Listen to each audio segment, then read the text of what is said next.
Yo os voy a hablar de tendencias en User Experience, en UX. La verdad es que somos muchos los que cada vez estamos más fascinados con este mundo. En mi caso particular por tres motivos, ¿no? Uno es la importancia que cada vez más está teniendo el UX dentro de las organizaciones. Este último año ya tenemos la oportunidad de sentarnos con presidentes de compañía hablando de User Experience, de Customer Experience, cosas que no nos sucedían en los años anteriores. El segundo es por la aparición de todos estos nuevos espacios o todos estos nuevos dispositivos donde los que podemos aplicar todo lo que hemos aprendido a nivel de UX.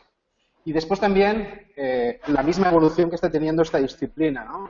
La sensación que probablemente todos compartiréis conmigo es de que aquí es muy difícil que estemos aburridos, ¿no?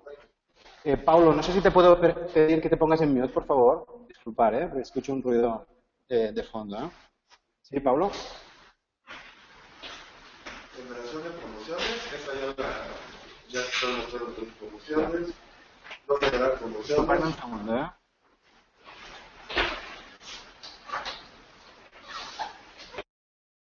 Listo, era mucho más cómodo, era un poco incómodo escuchar un ruido de fondo. ¿Vale?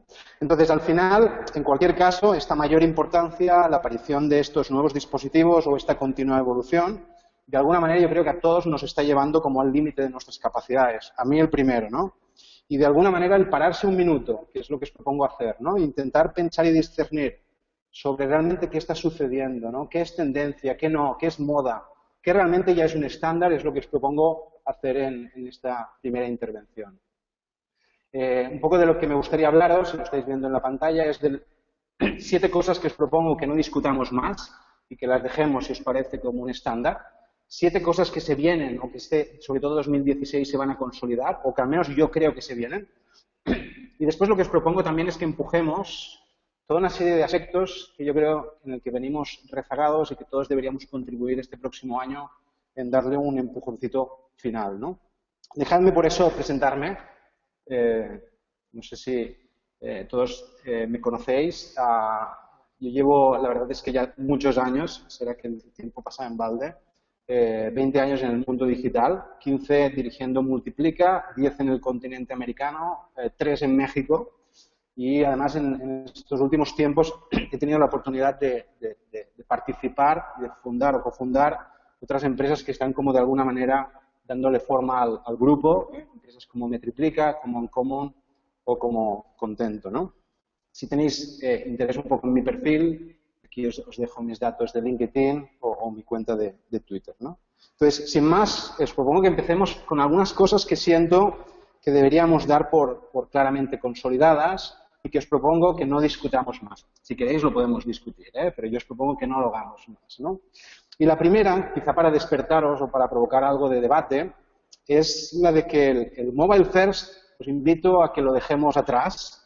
Todos diréis, ¿pero cómo? Si llevamos un año diciendo Mobile First en todas nuestras presentaciones o en todas nuestras pláticas, ¿no? Y probablemente es tentador decir Mobile First, ¿no? Porque además estaba viendo algunos datos últimamente de consumo de dispositivos en Estados Unidos y los americanos, entiendo que los otros les seguimos muy de cerca. Están en 7,4 horas delante de una pantalla, sea de televisor, sea de tablet o de smartphone, y ya, al menos en tiempo, que realmente el smartphone ha superado claramente al desktop, ¿no? Pero yo creo que después de este subidón y de entender lo importante que está siendo el móvil, yo creo que la clave no está tanto en priorizar desde el móvil, ni diseñar necesariamente pensando primero en el móvil. La clave está en entender cuál es el contenido que estamos ofreciendo o que el usuario quiere consumir, cuáles son las acciones que queremos que haga el usuario y cuál es el contexto de uso. Y si el contexto de uso es A en un tipo de dispositivo, vamos a diseñar para A. Y si es B, vamos a diseñar para B. Por tanto, yo creo que el diseño responsive, que de alguna manera nos ha salvado a todos, porque nos ha permitido con relativamente poco esfuerzo hacer que nuestro contenido, nuestro sitio se adapte a diferentes dispositivos, cada vez se nos va a quedar más corto y cada vez vamos a necesitar hacer determinadas adaptaciones a determinados tipos de pantalla, ¿no? Es decir, algo que es bastante obvio y que estamos viendo en muchos sitios es que cuando diseñamos, por ejemplo, para desktop, la principal preocupación tiene que ver en cómo organizamos contenidos. En cambio, cuando diseñamos para móvil, tiene que ver más en cómo diseñamos para provocar acciones, ¿no? El usuario tiene menos tiempo, es más impaciente y lo que quiere es realmente encontrar y realizar una determinada acción. Por tanto, la invitación que yo aquí os hago es que diseñemos en función del contexto y veamos si nos es más cómodo trabajar desde el mobile, hacerlo desde el desktop, hacerlo desde pantallas de un tamaño más importante.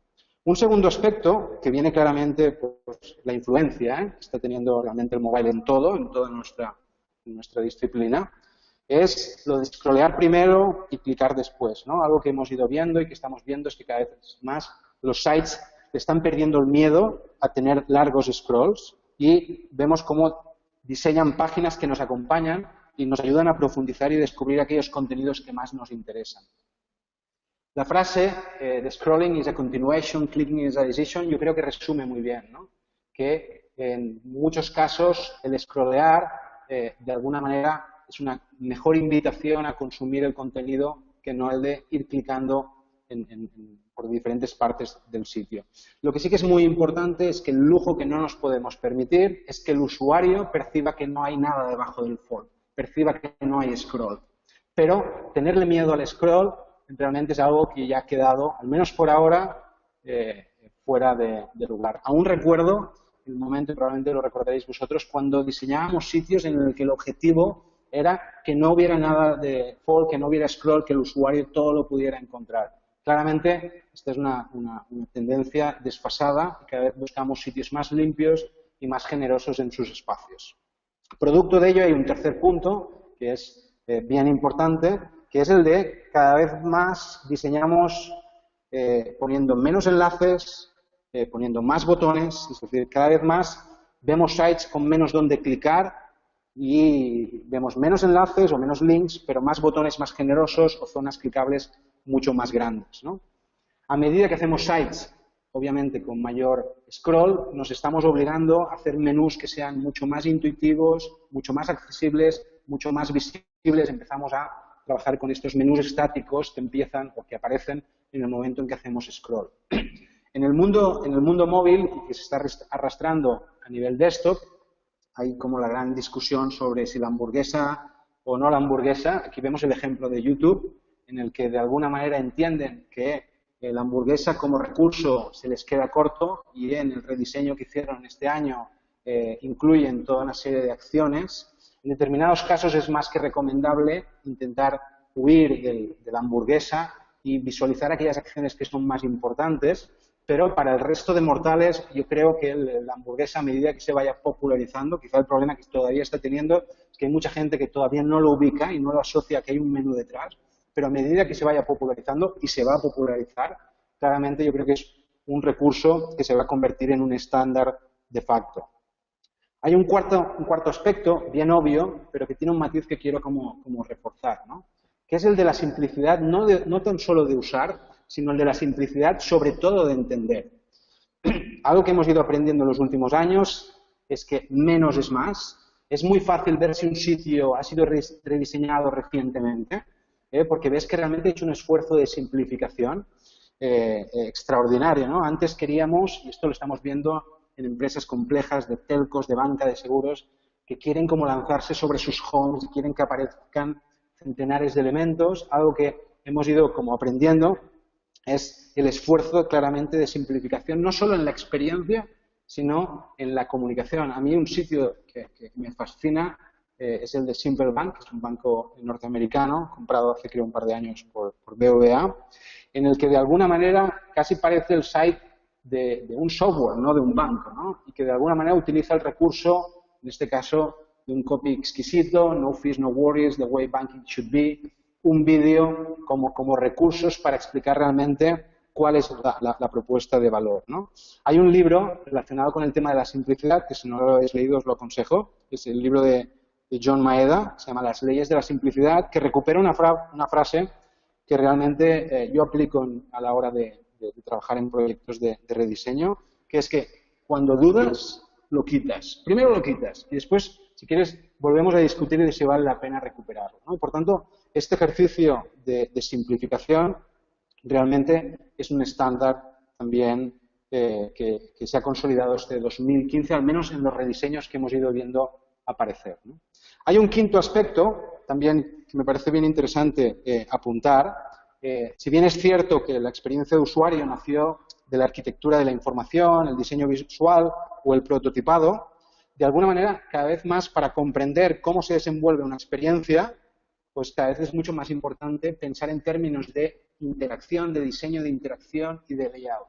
Y en este sentido, también lo que estamos empezando a ver y que acabaremos de ver en los próximos meses es que las herramientas de prototipado que no nos ayudan a plantear el flow de la interacción que queremos plantear se nos quedan cortas y vamos a dejarlas de utilizar.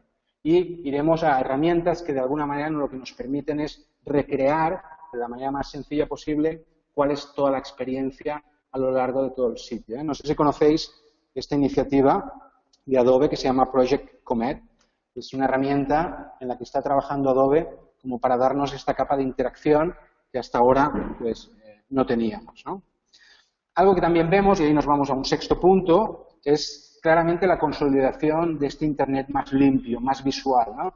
Más imágenes, sí que es cierto, menos de stock, por favor, más vídeos, se están popularizando claramente el concepto este de las cards o los tarjetones, que lo que nos permiten es encontrar pues, una óptima solución para organizar y contextualizar contenidos o unidades de información claramente dispares, ¿no?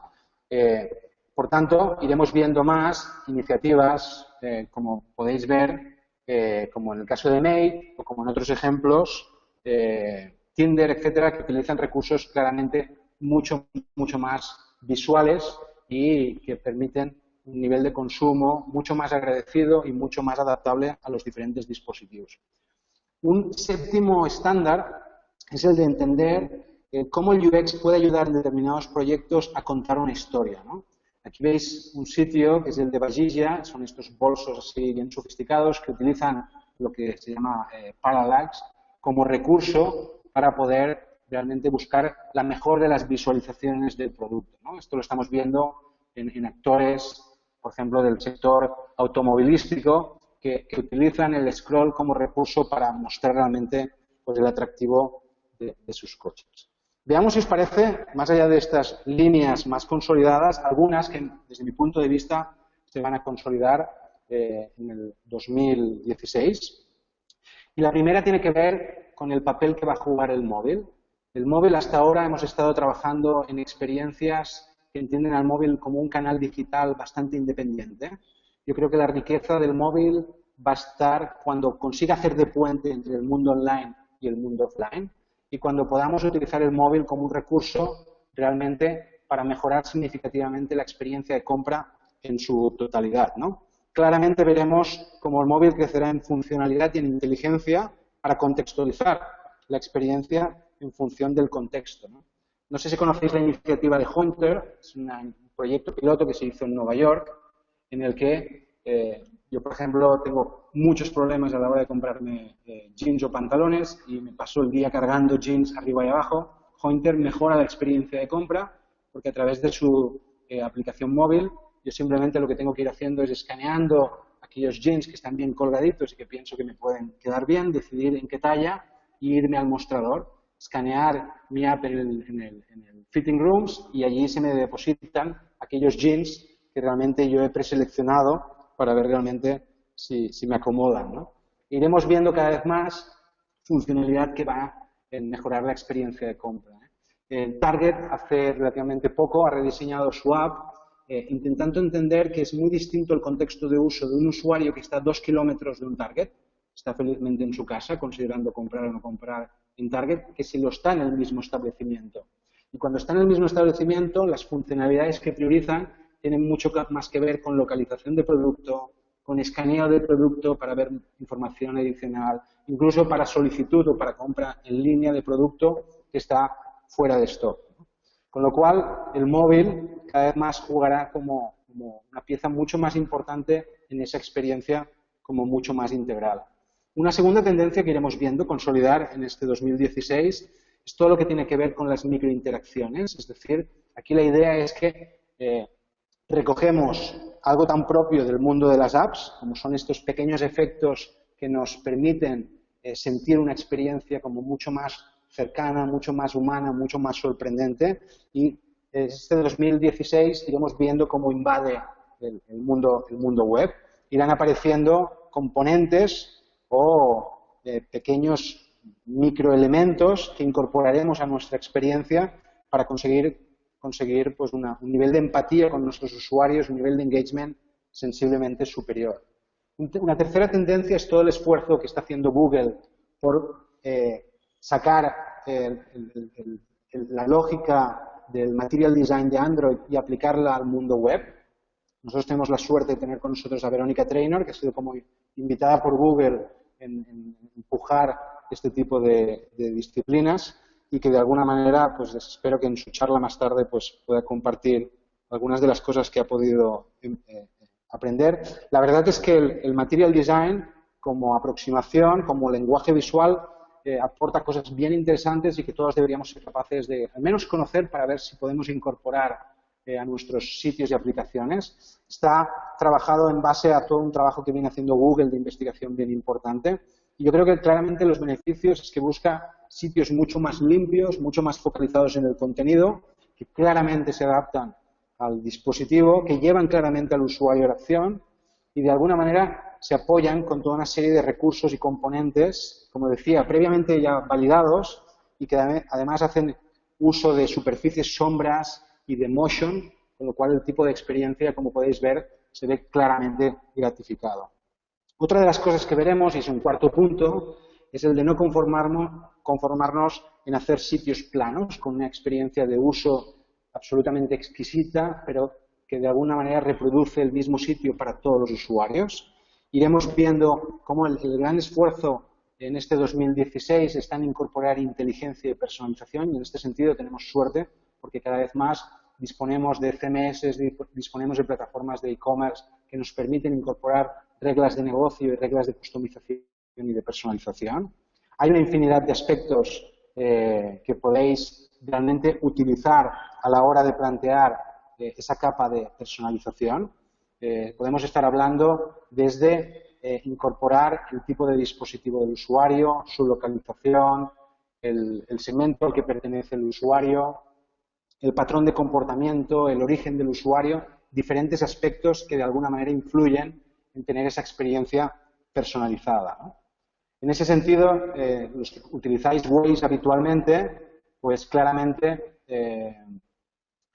os dais cuenta que Waze enriquece claramente la experiencia porque lo que nos permite es reconocer en qué momento, en qué lugar estamos, qué hora es y cuál es el recorrido que habitualmente hacemos y por tanto nos pregunta si nos vamos para el trabajo para facilitarnos realmente la experiencia de encontrar la ruta que más nos conviene para llegar antes, en este caso, al trabajo. Una quinta tendencia está en exigirnos mucho más y no solo pensar en términos de user experience, en términos de simplicidad, de facilidad de uso, sino como conector con la parte más humana del individuo, ¿no? El UX puede jugar a nuestro favor para hacer un guiño que genere complicidad, incluso una sonrisa en el usuario, puede ayudar al usuario a darle estatus, reconocimiento, puede generar expectación y sorpresa, puede generar engagement. Los que habéis utilizado Duolingo realmente lleva la experiencia de aprender un idioma a otro nivel, porque de alguna manera incorpora esta capa de gamificación que conecta con nuestras emociones más arraigadas, el concepto del refuerzo positivo, por ejemplo, ¿no? O la necesidad de progreso, ¿no? O el poder competir y ver cómo progreso un poco más que amigos o conocidos, ¿no? Son capas que incorporan estos ingredientes de cómo de alguna manera generar en este caso engagement, que es la gran dificultad. Todos queremos aprender idiomas, pero nos cansamos de hacerlo y el incorporar estos elementos que conectan con nuestras emociones son los que hablan de ser una experiencia realmente buena o simplemente excelente, ¿no? Una sexta tendencia que veremos consolidar, que obviamente en algunos actores ya es así, es que el trabajo de UX no se ciñe estrictamente en intentar rediseñar mi sitio o mi aplicación, sino cómo estos se relacionan. Por tanto, cada vez más hablamos de User Journey, de Customer Journey. Por ejemplo, a mí me preocupa mucho en muchos sitios que trabajamos en el rediseño del sitio, pero no trabajamos como el sitio lo hacemos push. Aquí podéis ver un ejemplo de cosas que un banco puede hacer para acercarse a través del correo electrónico a sus clientes. Y este tipo de ejercicios, el de pensar qué triggers, emails o qué tipo de mensajes puedo yo provocar que de alguna manera calzan con la experiencia del usuario, nos permiten crear sitios realmente mucho más efectivos que realmente conviertan mucho más. Y una séptima tendencia, y por eso yo creo que este 2016 será fascinante, es porque vamos a empezar a ver cómo clientes nuestros nos piden, al menos eso esperamos, trabajos de experiencia de usuario en dispositivos absolutamente pues, disruptivos. Aquí estamos hablando del iWatch. No sé si habéis tenido la oportunidad de conocer este proyecto, veremos si funciona o no, el del Secret Bracelet, que básicamente lo que nos propone es proyectar en nuestro brazo, a través de esta pulserita, todo lo que es la experiencia móvil. En el mundo, por ejemplo, también de apps empresariales, para hacer que las empresas pues, trabajen mejor juntos o de manera más eficientes, también hay muchísimas oportunidades. Por lo tanto, este 2016 yo creo que se viene un año bien fascinante en, como os decía al principio, llevarnos claramente al límite, ¿no?, de nuestras capacidades, ¿no? Y dejadme un poco terminar mi intervención con también 7 aspectos en los que os propongo que entre todos pongamos nuestro granito de arena, ¿no?, y intentemos empujar para que realmente se conviertan en una tendencia, un estándar a finales del año que viene, ¿no?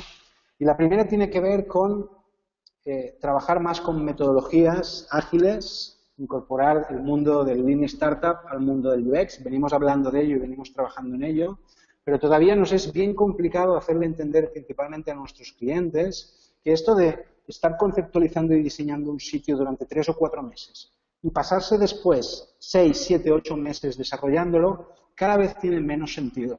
Y la lógica que deberíamos incorporar es una lógica en la que podamos armar equipos que puedan ir trabajando de manera más parcial a nivel de lo que es la experiencia, pero más de inicio a fin, ¿no? Y que entiendan de alguna manera la importancia de trabajar mucho más lo que podéis ver aquí como el comprender. Esto es la metodología en la que venimos articulando pues, la lógica de trabajo en proyectos de rediseño, donde realmente proponemos hacer un énfasis muy importante a nivel de user research en una primera etapa para idear, decidir con el cliente, prototipar y validar antes de ponernos realmente a diseñar.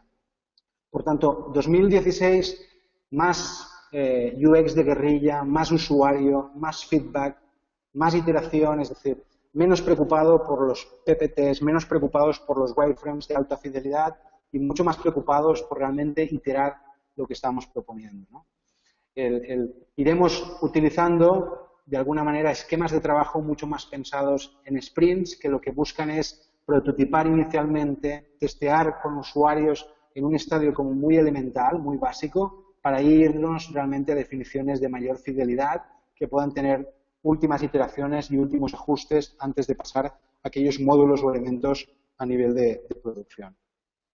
Otro granito de arena, si no tendencia, que os invito, sobre todo los que trabajáis como UX designers o consultores de UX, es el de más ciencia y menos intuición.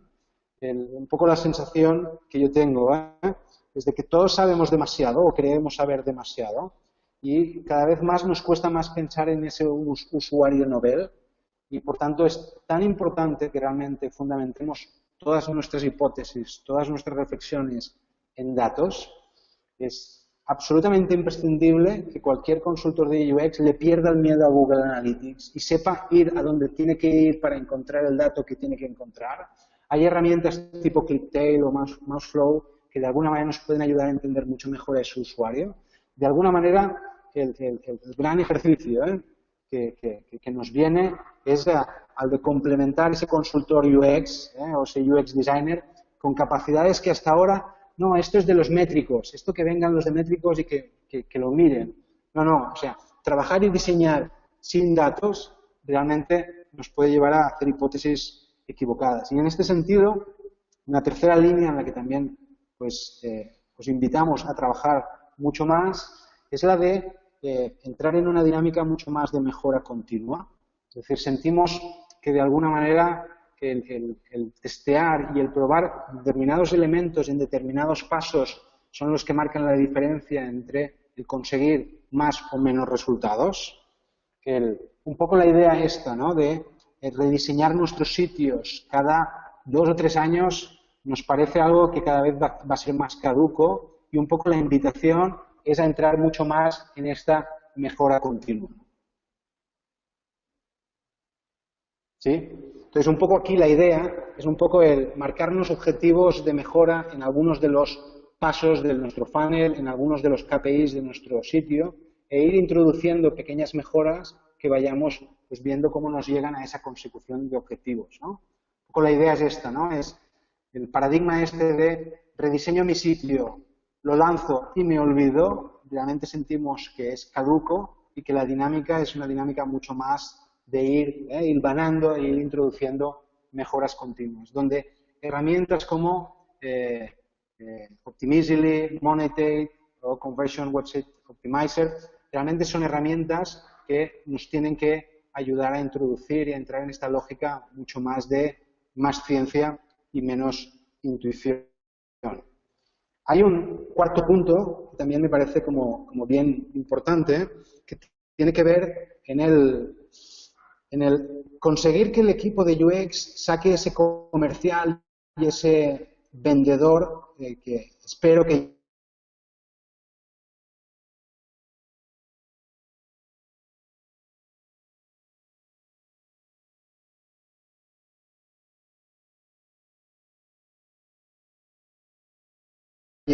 que me frustró no es de que las tiendas nos ofrezcan cosas o productos con importantes descuentos, pero que a nivel de experiencia realmente me parecía como bien pobre la evolución que estábamos dando en cómo utilizar momentos tan relevantes como para de alguna manera crear en toda la experiencia de navegación en el sitio pequeños elementos que de alguna manera inviten a aprovechar mucho más esos descuentos a lo largo de todo el sitio, ¿no?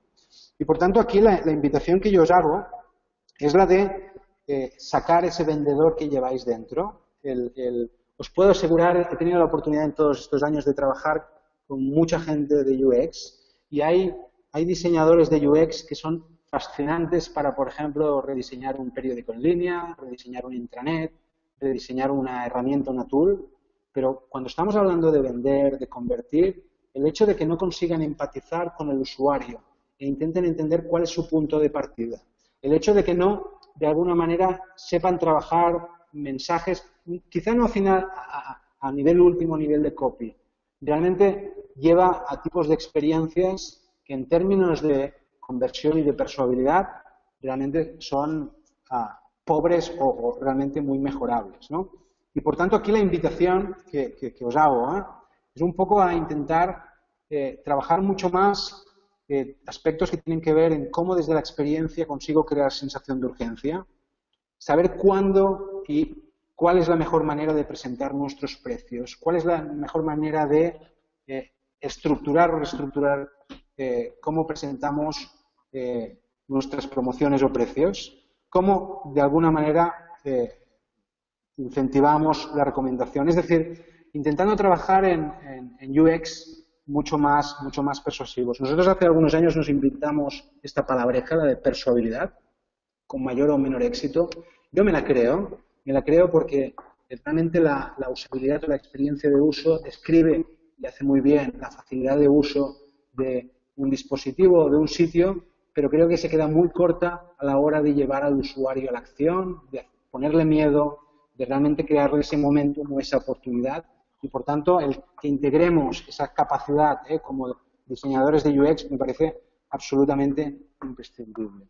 Hay una quinta línea de trabajo, este ya es más un deseo, porque realmente mi sentir es que se ha evolucionado muy poco en los últimos años. Hubo el boom de los social ID integrations en los sitios, pero me da la sensación de que no hemos conseguido aprovechar demasiado bien el cómo integrar esas conversaciones sociales en nuestros sitios. Nos hemos focalizado demasiado en intentar comunicar y vender en las redes sociales y muy poco en ver cómo con sentido común, cómo con esa integración con sentido, podíamos de alguna manera integrar esas conversaciones en nuestros sitios, ¿no? Este es un ejemplo un poco arcaico, pero que de alguna manera explica esta idea de cómo podemos crear un diseño de experiencias mucho más contextual, invitando a nuestros usuarios a conectarse con sus IDs de sus redes sociales, ¿no? Y esto es en el caso de Ticketmaster. El hecho de yo conectarme con mi ID de Facebook lo que me permite es ver de mis contactos y amigos si alguno de ellos irá al mismo concierto que estoy planteando ir y saber dónde incluso está ubicado como elemento palanca para realmente mejorar la experiencia de compra. A mí, francamente, me gustaría que todos nos diéramos una oportunidad y pensáramos en ello y pensáramos exactamente cómo podemos provocar mucho más la recomendación, cómo podemos incentivarla en nuestros sitios utilizando como palanca las redes sociales, más allá de estrictamente poner los tristes botones de like o de share y yendo un paso un poco más allá, ¿no? Terminando con mi intervención, hay un sexto aspecto que me parece absolutamente fundamental. Las personas que trabajan a nivel de UX están demasiado alejadas de las personas que trabajan a nivel de front, de desarrollo. Y yo creo que este 2016, y más si entramos en lógicas de trabajo mucho más iterativas, mucho más lean, el gran reto que necesitamos todos es que el UX sepa mucho más de front y el front sepa mucho más de UX.